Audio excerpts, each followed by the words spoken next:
Muy bien, pues hoy vamos a hablar sobre el racismo. Y es que todos creemos que no somos racistas hasta que se demuestra lo contrario.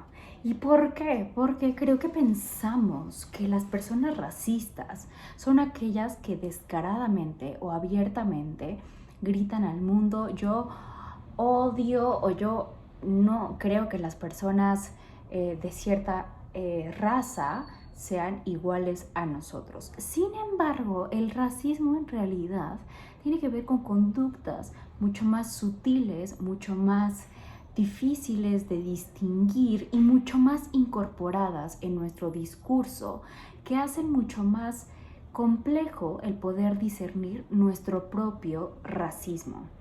Sobre todo acá en México y en Latinoamérica tenemos esto que es como este racismo invisible, ¿no? Que a veces no es tan invisible, porque la intención es que podamos trabajarlo, podamos visibilizarlo, para entonces hacer conciencia y empezar a cambiarlo. Está inscrito en nuestro discurso, está inscrito en nuestras tradiciones, está inscrito en nuestra forma de pensar y por lo tanto de comportarnos. Y finalmente yo creo que también otro de los grandes mitos con respecto al racismo es que las personas racistas son malas y que como son malas nosotros no queremos ser como esas personas malas y negamos nuestro propio racismo. En realidad, como te digo, el racismo es mucho más sutil y mucho más común de lo que nos gustaría admitir.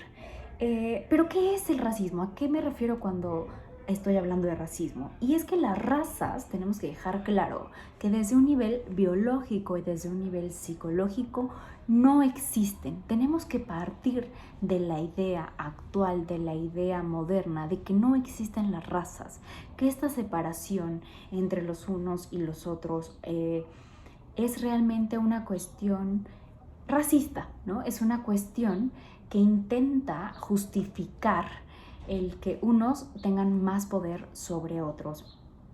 En realidad somos, si tú lo sabes, desde hace muchos años que se hizo que se empezó a estudiar el código genético, ¿no? Sabemos que somos 99% iguales, todos los seres humanos, solamente el 99.9% iguales, ¿no? Es decir, solamente ese pequeño 1% es lo que nos hace diferentes, y en esa diferencia estriba también nuestra diversidad como personas, nuestro fenotipo y todas estas características a las cuales nos gusta darle un montón de peso, pero que en realidad tienen mucho menos importancia de la que nos gustaría creer. Y por lo tanto, entonces, no hay una superioridad desde este punto de vista. No hay nada relacionado con alguna raza que sea mejor que la otra, ¿no? El hablar en términos de raza no tiene validez científica. No es como poder hacer una distinción entre hombre y mujer, ¿no? También hoy sabemos que ser hombre o ser mujer tiene un continuum tan extenso que ya tampoco es algo como tan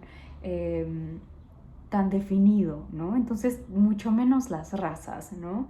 Desde la ciencia, en la antigüedad, buscaron usar este término de raza para poder justificar la discriminación. Hubo toda una época previa a la Segunda Guerra Mundial, donde los científicos, grandes científicos reconocidos, empezaron a utilizar a las personas de ciertas características para poder estudiarlos, medían los cráneos, medían la mandíbula, ¿no? Está todo esto. Así empezó, por ejemplo, la psicología a través de la frenología, que justo tenía mediciones para poder detectar si una persona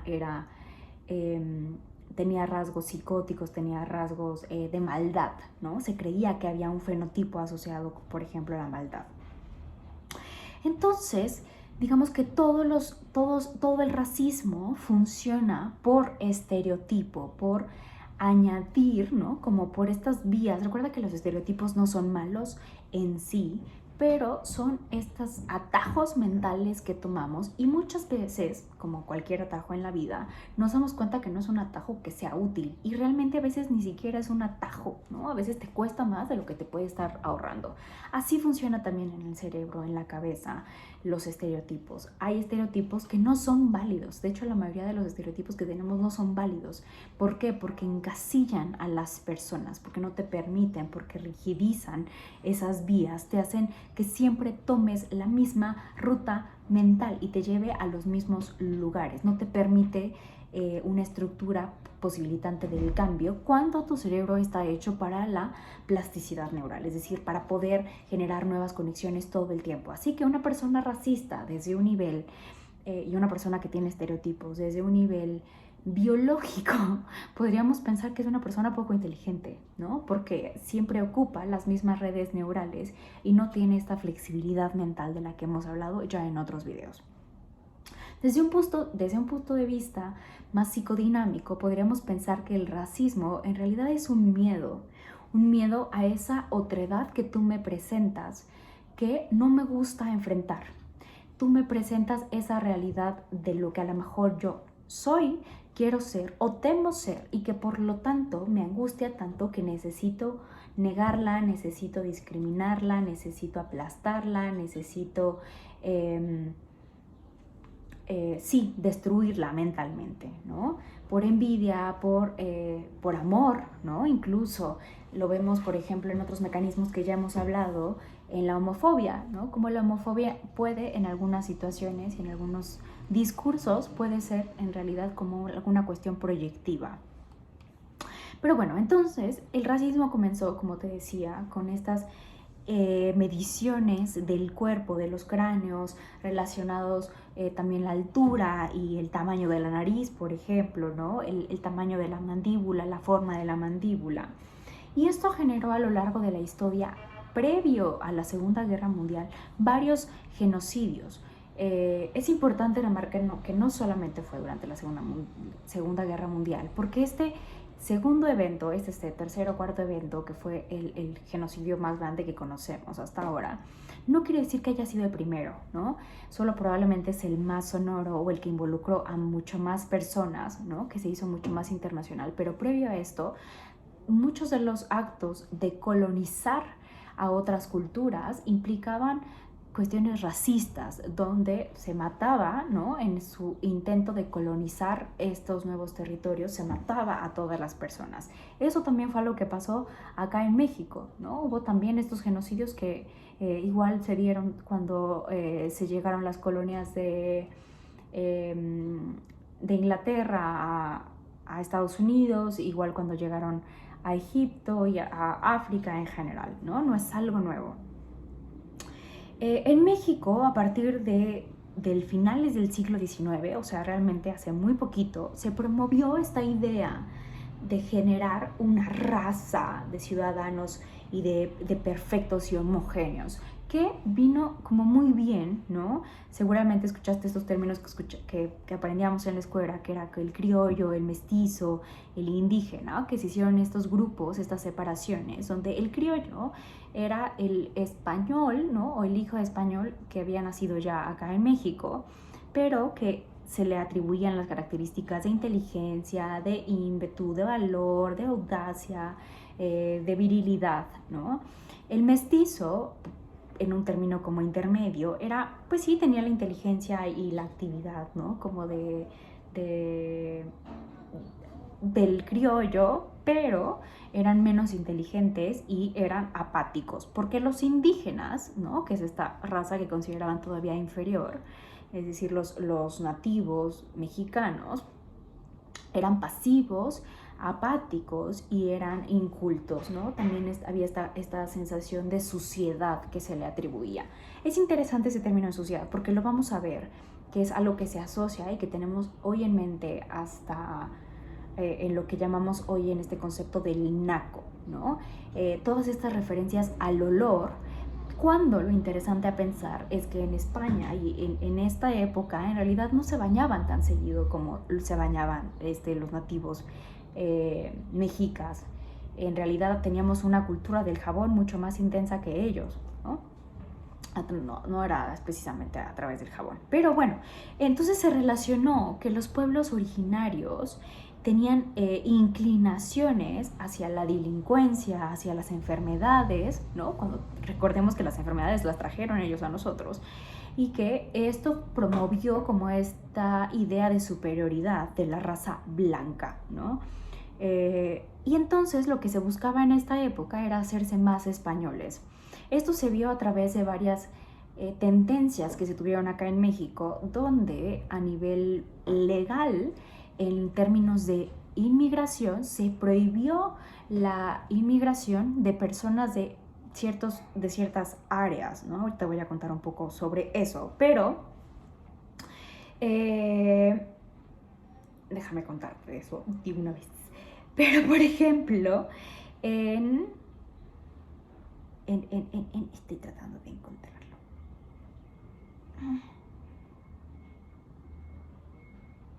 Bueno, ahorita lo encontramos. Otra de las cosas importantes que hay que pensar y que seguramente has escuchado es sobre el racismo a la inversa. ¿Qué onda con eso del racismo a la inversa? El racismo a la inversa es este concepto que surge de las personas blancas que dicen: yo también he sido discriminado por ser blanco.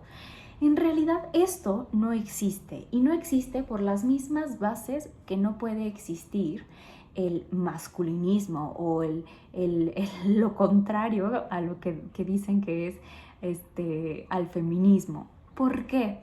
Porque es cierto que se pueden tener ciertos estereotipos de las personas blancas, ¿no? De las mujeres rubias, de los hombres y mujeres blancas en general, pero no están soportados y no se podrían llamar como un racismo a la inversa, ya que no hay un sistema social que soporte estas diferencias. Es decir, dentro del racismo, una de las características es que hay una separación creyendo que hay una raza que es superior a otra y hay un sistema de poder que lo avala. Es decir, como yo soy superior a ti, tengo ciertos privilegios que son otorgados a mí por el simple hecho de ser blanco, por el simplemente hecho de ser occidental, por el simple hecho de ser español, y tú, como eres distinto a mí, no los tienes. No importa qué vayas a hacer en la vida, no los vas a tener. Esto es algo que no puede aplicar en un racismo a la inversa, ¿no? Porque no está este sistema social que lo avale, que diga: es cierto, como tú eres blanco, entonces eres menos que este otro. Es decir, sí es cierto, hay un estereotipo, ¿no? Pero no hay un racismo, no puede existir este racismo a la inversa, ¿no? Se cree que, por ejemplo, uno de los estereotipos de este racismo a la inversa es que las rubias son tontas, ¿no? Y es interesante pensar ahí que nadie dice los rubios, ¿no? Obviamente tiene que agredirse únicamente a las mujeres, que también tenemos que pensar en eso. Y bueno, es un estereotipo que por supuesto que tiene repercusiones, pero que no habla de privilegios quitados solamente por el hecho de ser rubio. En su mayoría podemos pensar que no está estructurado en una institución o en un sistema social donde realmente exista una desventaja, como sí lo hay con el racismo.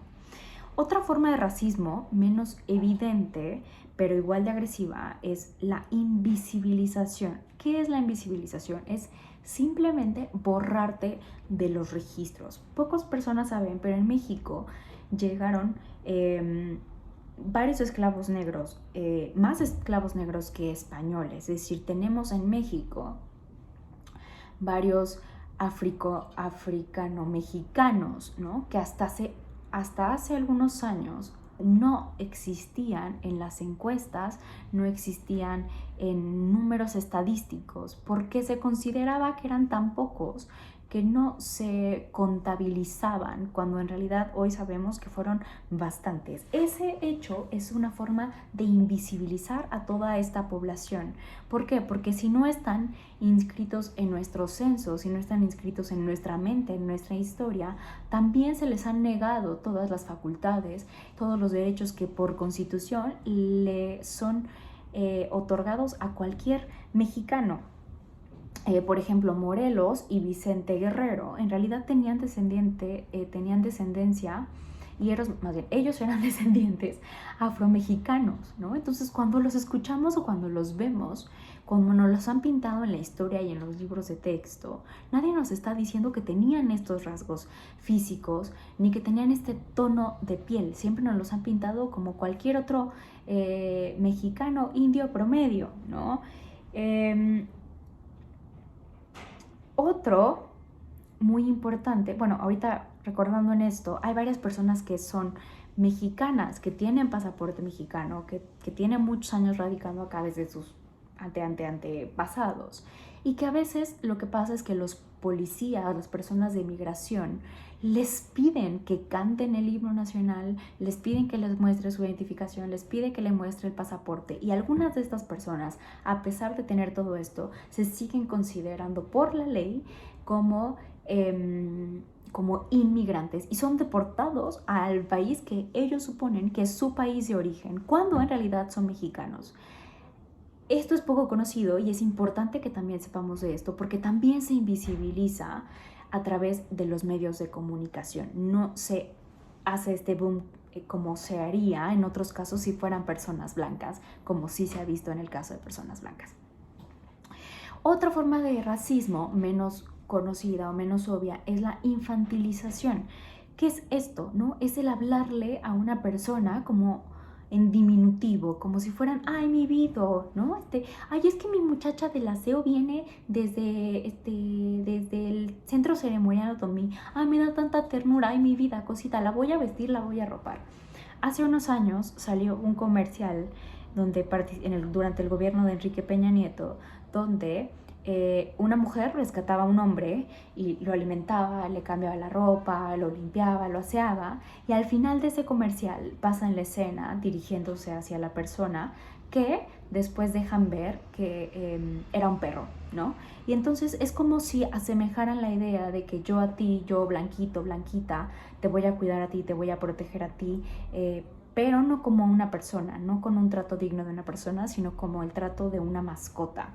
Y esto en algún momento lo hemos hecho todos al considerar con cierto menosprecio y con cierta lástima a las personas indígenas.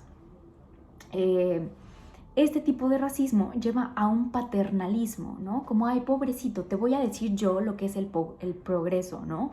Ay, pobrecito, como tú no sabes alimentarte, te voy a traer yo la comidita porque tú necesitas. Y este tipo de ideas es lo que fomenta el colonialismo, ¿no? Yo te voy a traer el progreso a ti, ¿no? Raza inculta. Y lo que vemos que genera esta postura es que solo destruimos sus características, su lenguaje y todas las situaciones importantes, todos los rasgos que son autóctonos, que son oriundos todas estas poblaciones y por lo tanto de nosotros como mexicanos. Otra forma de racismo, también repito, bastante fuerte, digo, estoy hablando de esto porque todos conocemos el típico racista, ¿no? Que dice abiertamente tipo Trump, o todos conocemos al tipo de racista que es, pero al mismo tiempo como que no es, ¿no? O sea, como que es un poquito más cuidadoso, o el que es, por ejemplo, políticamente correcto, ¿no? Cuando lo conoces y cuando escuchas sus pensamientos, cuando escuchas sus pensamientos, por ejemplo, yo puedo pensar en algunos de mis pacientes que son realmente muy agresivos en sus pensamientos, pero que no lo dicen porque no es políticamente correcto, pero no quiere decir que no sean racistas. Entonces, por eso estoy hablando de este otro tipo de racismo, ¿no? El racismo internalizado es lo que llaman algunos el endorracismo. El endorracismo es la idea internalizada de que las personas de tu propia raza son menos. Por ejemplo, hay unas entrevistas muy fuertes que les hacen a las personas africanas cuando les preguntan si creen que son inteligentes o si creen que son menos inteligentes que las personas blancas americanas. Y ellos dicen que ellos creen que ellos son menos inteligentes. Entonces imagínate lo fuerte que es que cuando alguien te pregunte, tú creas genuinamente que tú no vales la pena, que tú no mereces tener algo en la vida, que tú eres más tonto, que tú no vas a alcanzar jamás las capacidades de otra persona. O sea, eso cognitivamente, emocionalmente te acaba, te anula como todo, ¿no? Entonces, He escuchado muchas personas que dicen, es que estoy negrito y por eso no me quieren, ¿no? Y nosotros también, ¿no? Aunque no seamos tan negritos, tenemos las típicas frases familiares que dicen, ay, sí, cásate con un extranjero o vete al extranjero para que te cases con alguien más y mejores la raza, ¿no? ¿Cuántos tíos, tías no han dicho esto? ¿No? Y es fuertísimo, a mí se me hace muy fuerte. Otro es el típico o el tipo no seas igualado, ¿no? Que es como, a mí no me molesta que haya personas indígenas alrededor o que estén aquí, que sean nuestra servidumbre, pero que sepan siempre cuál es su lugar, ¿no? Es como, ¿cuál es el lugar de qué, no?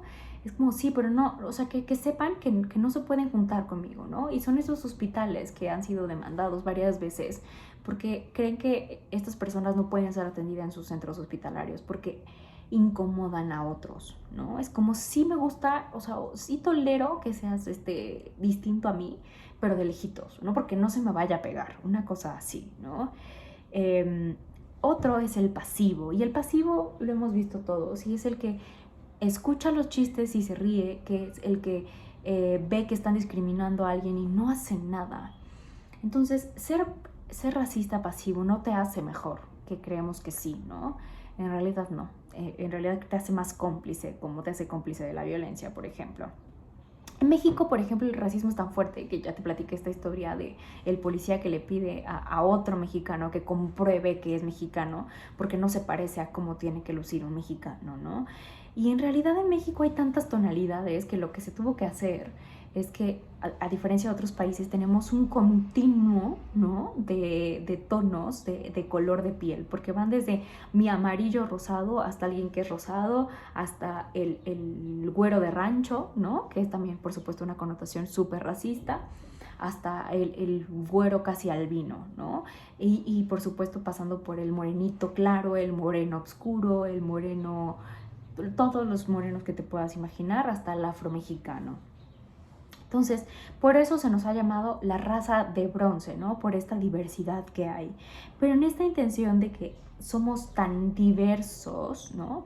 Lo que hay debajo es una intención de asimilarnos, ¿no? De homogeneizarnos a todos y que en esta homogeneización se pierdan nuestras características únicas, ¿no? Este proyecto de mestizaje que te repito que se dio durante el gobierno de Plutarco Elías Calles, de Porfirio Díaz y no me acuerdo si un poquito antes, la idea era perder, ¿no? Perder entre la multitud al indio a través de una pseudotolerancia. Pero en realidad esta pseudotolerancia, ¿no? Como que tenemos en México, donde aceptamos a todos, en realidad es mucho peligro, porque repito, al aceptar a todos no aceptas a ninguno.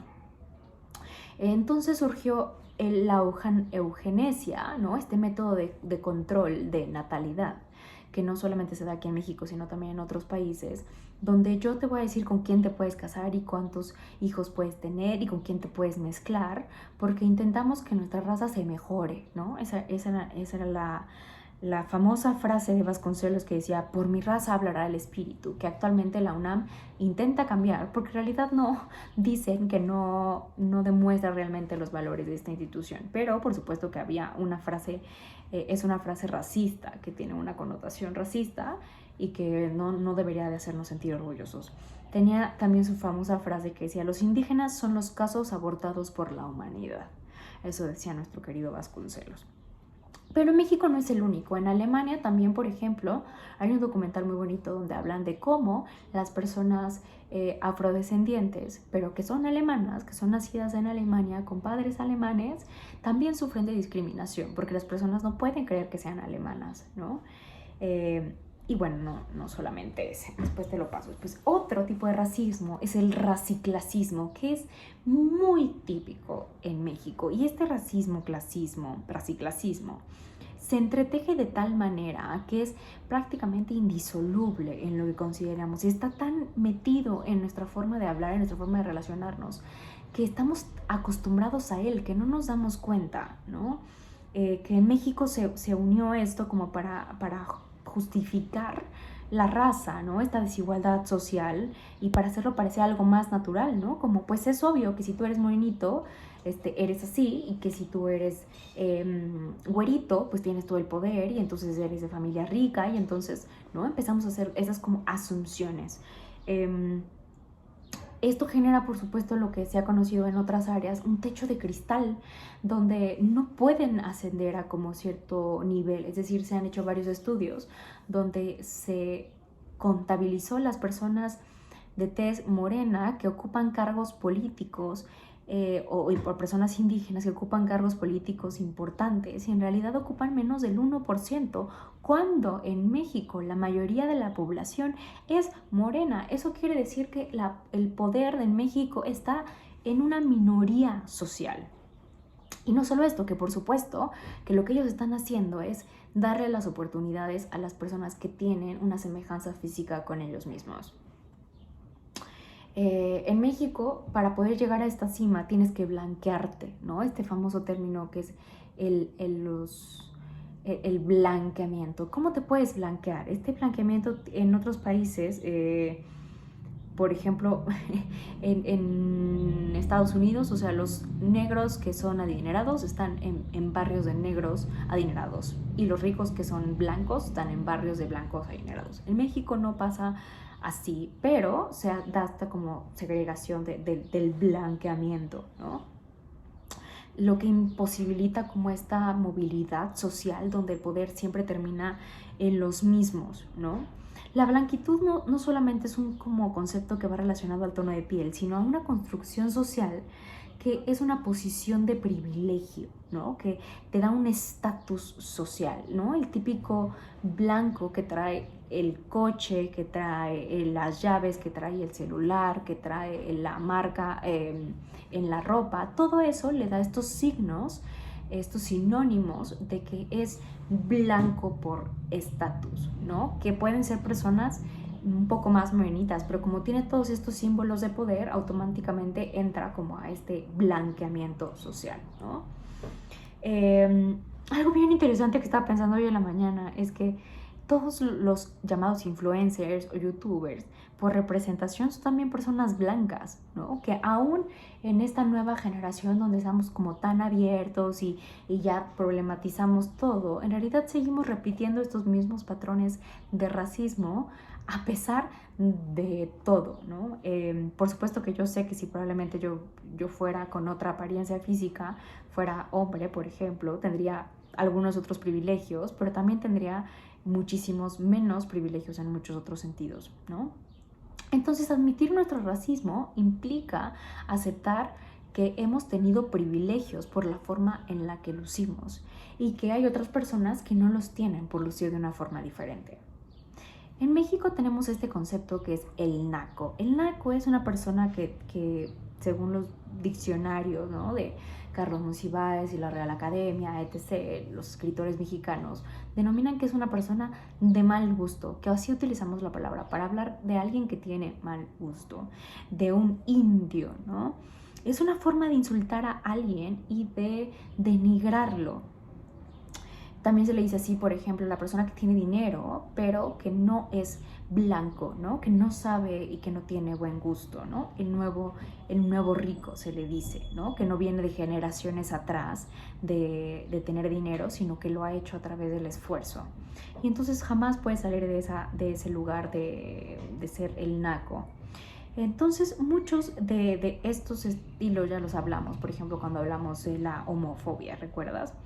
Por ejemplo, otro dato importante es que en México y en Latinoamérica el uso de tintes y el uso de cremas blanqueadoras es de las primeras cosas que una mujer entiende, ¿no? Y que también, por supuesto, los hombres, y que hoy en día la rinoplastia y las cirugías para poderse parecer más a este modelo occidental de belleza son cada vez más constantes, ¿no? Entonces, bueno, un poco de conclusiones, porque es de verdad, yo sé que mucha información, pero es que lo que tenemos que entender es que todos en algún nivel somos racistas, y somos promotores y seguidores de estas mismas ideas, y a través de nuestro discurso, a través de nuestras palabras, vamos replicando este tipo de agresiones verbales. En realidad, más bien, en vez de ser un soy racista o no soy racista, todos somos como en un continuum de racismo, desde el más sutil, que solamente es a través del lenguaje, hasta el más declarado, que lleva a actos de violencia, ¿no? Es importante cambiar nuestra forma de hablar, ¿no? Es decir, no solamente por un ser políticamente correctos, sino por preguntarle a la otra persona genuinamente cómo quiere ser reconocida, ¿no? Algunas personas dicen, yo soy indio y me gusta que me llamen indio, entonces ok, utilizar la palabra indio y resignificarla para esa persona, pero preguntarlo, ¿no? Es importante tener esa idea. Pero lo más importante es que no sirve de nada si cambiamos solo nuestra forma de hablar, si no cambiamos nuestra forma de pensar con respecto a todos. Es impactante, pero a través de las revistas, a través de la prensa, ¿no? Se hace también un conteo de cuántas personas y de qué forma son retratadas en la prensa. Y en realidad creo que se hizo, de acuerdo a este estudio, se hacía un conteo de las revistas y tenían solamente mencionadas o fotografiadas a 6 personas que no fueran de tez blanca. Otro tipo de racismo que me parece muy importante, que se me está olvidando, es el racismo cadenero, ¿no? El famoso cadenero de los antros. Desde los años 80, cuando empezaron a surgir los antros, se generó esto que era el nos reservamos derecho de admisión, y que en ese momento fue algo que se hizo mucho más exclusivo de que te hacía sentir bien, y que fue permitido porque justamente te hacía sentir bien, ¿no? Contactaba con esos rasgos histéricos de todos, es decir, a mí me dejaban entrar y a ti no. En varias entrevistas que se le hacen a estos personajes, los famosos cadeneros, dicen que son entrenados para, por sus jefes y por las personas de relaciones públicas de estos antros, de estos famosos antros, para que no dejen entrar a personas que sean de tez oscura. ¿Por qué? Porque el argumento es porque haces que baje la calidad de mi establecimiento. Y bueno, estas personas se dedican prácticamente a leer la blanquitud de una persona, ¿no? Decían ellos que algunas personas, para poder entrar, lo que hacían es que contrataban choferes falsos o les enseñaban a veces sus IFES, que esto es algo que te piden, ¿no?, en la entrada, y que no es necesariamente para ver tu edad, sino para ver en dónde vives, y de acuerdo con eso ver si vas a tener la posibilidad económica de pagar un lugar, ¿no? Entonces, repito, estas personas lo que hacen es medir tu nivel de blanquitud para ver si eres alguien que puede pasar o que no puede pasar. Y esto me hace como muy fuerte, porque seguimos replicando, y porque uno diría, pero ¿por qué seguimos yendo?, ¿no? Y es que tú quieres sentirte especial, tú quieres tener un lugar a donde ir, ¿no? Esta separación, por ejemplo, esta segregación a través de la gentrificación de los lugares, ¿no? Es decir, la gente linda en Polanco, la gente linda de la Ciudad de México vive en Polanco, ¿no? O la gente linda de Guadalajara vive en San Pedro Garza, o no me acuerdo cómo se llama este lugar, ¿no? Es decir, como pensar, por ejemplo, en los restaurantes, otra cosa que hacen es que a la gente joven y atractiva la ponen en las mesas de afuera para que sea más visible y le dé cierto estatus a su lugar. En la publicidad, que también es algo importante remarcar, es que cuando hacen los castings para el cine, la televisión, si tú piensas cuántos de estos personajes que vemos en la televisión son indios, son mexicanos, son de estos rasgos de población, es decir, solamente el 12% de la población mexicana es blanca, todos los demás somos morenitos, de distintos tonos de tono de piel, y nos hacen creer a través de la publicidad, a través de la televisión, que todos son blancos y que todos tienen estos perfiles. ¿Por qué? Porque la publicidad tiene este concepto que es el latino internacional, así los piden cuando hacen castings, y esto quiere decir que es un latino que no pueda reconocerse como latino, que pueda parecer como cualquier otro. Hay varias campañas que hicieron, por ejemplo la de Dove, que intentaron hacer como los cuerpos más naturales, ¿no? Los cuerpos de mujeres reales, pero en ninguna de esas imágenes apareció una mujer morenita, ¿no? O apareció una mujer de rasgos indígenas. Porque cuando se les entrevistaron decían, es que eso ya pasarte mucho, ¿no? O sea, eso ya me va a meter en un gran problema. porque la publicidad nos intenta vender estos estereotipos inalcanzables, estos estereotipos que añoramos, ¿no? Aspiracionales. Y así mismo pasa con los personajes. Cuando alguien, por ejemplo, hablan esta típica novela Historia de Televisa, es que la sirvienta resultó que era hija del patrón y entonces se enamoró de fulanito de tal, ¿no? Pero ¿a quién ponen para representar ese papel? A Thalía, ¿no? Una mujer blanca, rubia, de ojo castaño, ¿no? O sea, es una latina internacional, ¿no?